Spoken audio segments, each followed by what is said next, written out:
Hello guys, मैं सरोज दुबे नानी की बगिया से आपका स्वागत करती हूँ। आई होप आप सब लोग बहुत अच्छे होंगे और मैं भी बहुत अच्छी हूँ। मैंने कल अपना ब्लॉग एक डाला था कढ़ी पकौड़ा की रेसिपी।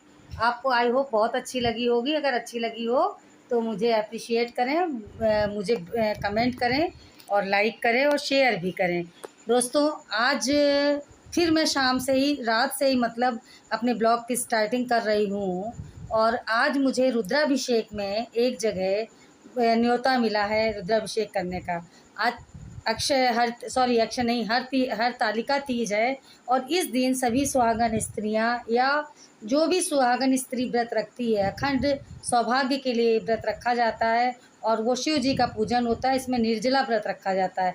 पीछे रात से 12 बजे से लेके कल सुबह तक बिना नहाए धोए, जब तक हम पूजन का, जो स्त्रियां व्रत रखती हैं वो पूजन का विसर्जन नहीं कर देती हैं, तब तक वो जल और अन्न ग्रहण नहीं करती हैं। ऐसे पावन पर्व पर उन्होंने अपने घर में रुद्राभिषेक कराया।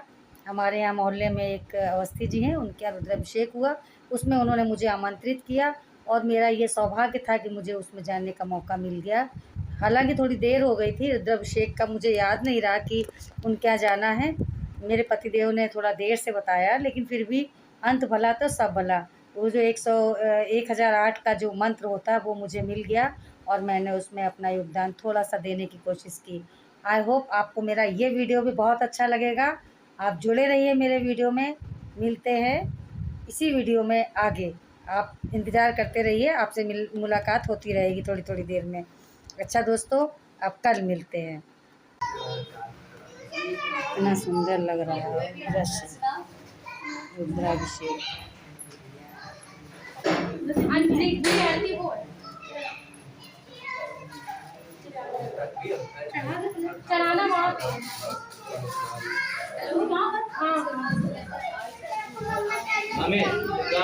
पूजा के पावन पर्व पर रुद्राभिषेक के दर्शन, रुद्राभिषेक करने का मौका मिला।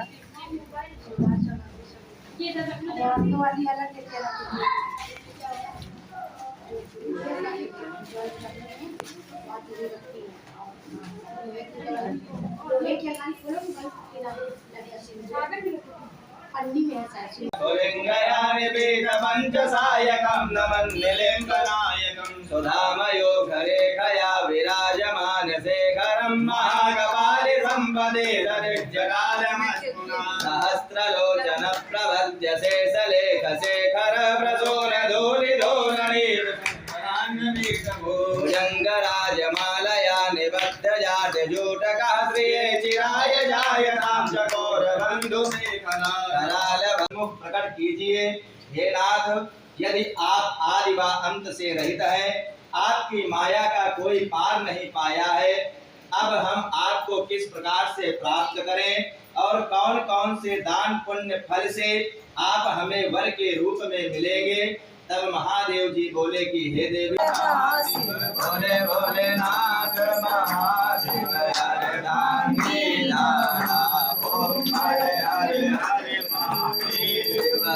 कानन चतुरानन पंचानन राधे बाबा पंचानन राधे हंसानन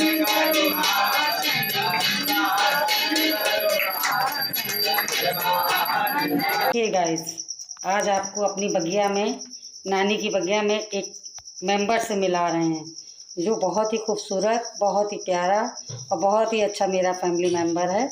ये है पीस लिली। पीस लिली का पौधा आप जानते हैं पीस लिली क्यों कहते हैं इसको? क्योंकि इसमें वाइट कलर के फूल निकलते हैं और वो फूल जो हैं ऐसे लगते हैं जैसे कि वाइट झंडा हो, इसलिए इसको पीस लिली कहा जाता है। वैसे ही ये साउथ अफ्रीका का पौधा है। इसे कैसे वातावरण में रखना चाहिए ये जानना बहुत ज़रूरी है। इसको डायरेक्ट सनलाइट में नहीं रख सकते हैं, लेकिन इसको ब्राइट लाइट में रखना ज़रूरी है। और इसमें नीचे छोटे छोटे पप्स निकलते रहते हैं, ये देखिए, इससे ये इसका प्रोपगेशन होता रहता है। ये पौधा नानी की बगिया का एक बहुत ही खूबसूरत पौधा है और इसकी केयर भी बहुत ज़्यादा नहीं है। इसमें बस 15 दिन में एक बार लिक्विड फर्टिलाइज़र डालना होता है और बनाना भिगो के रख दें 2-3 दिन के लिए, उसका पानी इसमें डाल दें। इसके पत्तों पे धूल जम जाती है, तो किसी कॉटन के कपड़े से लेके इसको ऐसे साफ़ करते रहें, और ये जब साफ़ हो जाएगा तो इसमें शाइनिंग आएगी। ये आपके घर के लिए बहुत ही अच्छा पौधा है। आप इसको इंडोर रख सकते हैं, अपने बेडरूम में रख सकते हैं।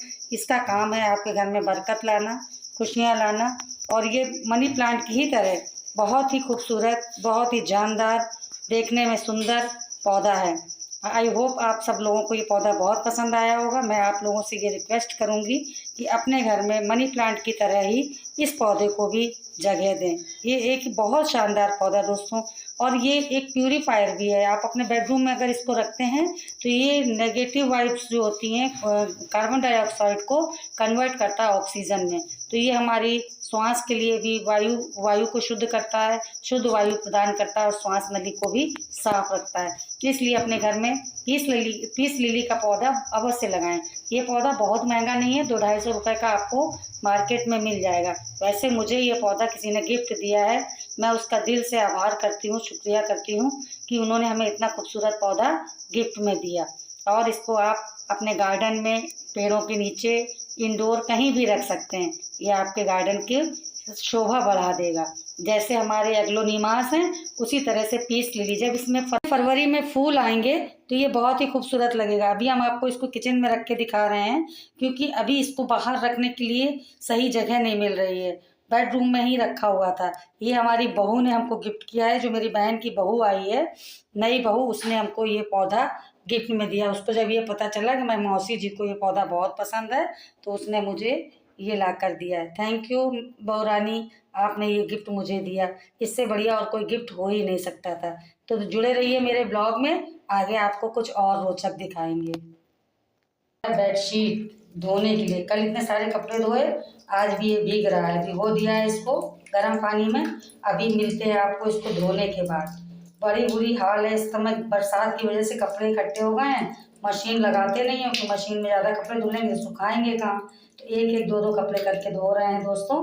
देखिए, धुलने के बाद आपसे मिलते हैं। गणेश चतुर्थी है, गणेश भगवान की आरती संध्या वंदन हो गया है प्रभु जी का, और आप सभी लोगों से ये वंदना है, प्रार्थना है कि गणेश जी से आशीर्वाद लें और गणेश जी का आशीर्वाद प्राप्त करें। आज गणेश चतुर्थी है, आए हैं पृथ्वी का पालन करने गणेश भगवान। माता रानी आने वाली हैं, इसके बाद पितृ देवता आएंगे। गणेश जी के बाद पितृ देवता आएंगे, और पितृ देवता के बाद माता रानी आएंगी, क्योंकि हमारे विष्णु भगवान शयन निद्रा में हैं। कुछ समय का काल उन्होंने बांट दिया है कि जब हम शयन में रहें तो पृथ्वी का संचालन आप लोग करेंगे।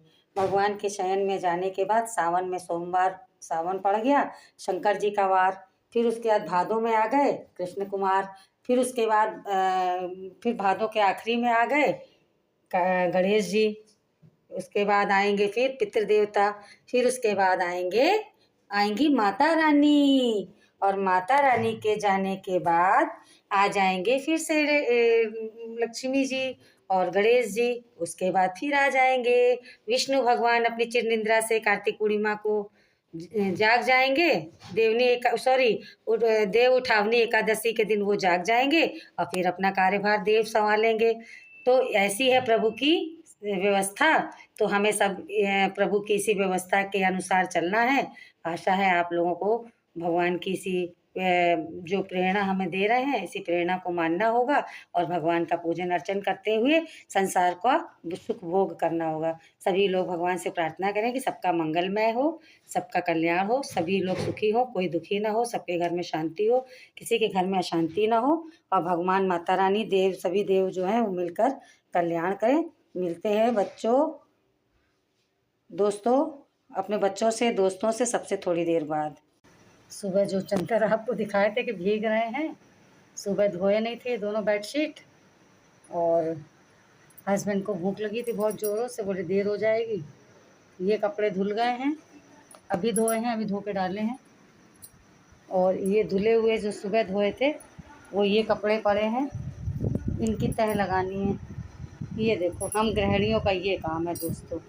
अब बैठ के इनको तह करेंगे, उसके बाद अभी चाय बनाएंगे शाम की, फिर उसके बाद खाने की रात में तैयारी होगी। तब तक अभी लाइव आने की कोशिश। कपड़े तय हो गए हैं, अब मैं चलती हूँ इन कपड़ों को रखने, है ना। तो इतने छोटे छोटे काम होते हैं गृहस्थी में, लेकिन इंसान को ये लगता है 2 ही जने तो हैं, क्या काम ही होता होगा। ये देखिए, ये देखिए, सब लोगों को यही लगता है कि 2 जने हैं, क्या काम है, लेकिन ऐसा नहीं है। बच्चे भी कभी कभी आ जाते हैं घर में, बेडशीट वगैरह निकलती हैं, बच्चे लेटते हैं, छोटे छोटे बच्चे, काम हो गया है। अब हम आपसे मिलते हैं थोड़ी देर। ये देखिए दोस्तों, शाम के बज रहे हैं 4:30 और कपड़े धुल गए, कपड़े मेरे तय हो गए। अब जा रहे हैं चाय बनाने, और चाय बनाने के बाद फिर आपसे मिलते हैं थोड़ी देर में। ये कपड़े तय करे हुए रखे हैं, अब इनको जाके अलमारी में लगाना है, रख दें बस। चाय बनाने के बाद फिर आपसे लाइव में मिलते हैं, अभी लाइव आते हैं उसमें मिलते हैं। ये आज पूरे दिन का ब्लॉग आपने देखा, और अंत में मैं आपसे यही कहना चाहूँगी कि हम गृहिणियाँ कितना भी काम करें सामने वाले को नज़र ही नहीं आता, लेकिन ये अगर हम नहीं करेंगे तो फिर कौन करेगा, ये भी सवाल उठता है। लेकिन बस ये है कि ये सदियों से चला आता आया है कि स्त्रियां घर संभालती हैं, भले ही वो कामकाजी हों, नौकरी पेशा हों या हाउस वाइफ हों। तो जब ये करना स्त्रियों को ही है तो इसको फिर खुशी खुशी मन से क्यों ना किया जाए, क्योंकि कहते हैं ना कि स्त्री ही घर की लक्ष्मी होती है। तो वो चाहे तो अपने घर को स्वर्ग बना ले, और वो चाहे तो अपने घर को नर्क बना ले। अगर यही काम हम खुद कर रहे हैं तो सोचिए हम कितने पैसों की बचत कर रहे हैं। मेरे हिसाब से 2000 रुपये झाड़ू पोछा के, 2000 रुपये बर्तन के, 3000 रुपये धोबी के, 7000 हो गए, 3000, 4000, 5000 खाने पीने के, 7 5 12,000 हो गए। और ऊपर के जो अदर काम होते हैं उसके लिए अगर आप बॉय रखते हैं या कोई भी सामान सब्ज़ी लेने के लिए, उसके लिए तो 3000, मतलब 15-20 हज़ार रुपये मिनिमम आपके चले जाते हैं। लेकिन आपके पास क्या मिलता है, करती ही क्या हो, आपको तनख्वाह क्या मिलती है, बदले में कहा यह जाता है कि सारी दुनिया की औरतें करती हैं, तुम स्पेशल करती ही क्या हो।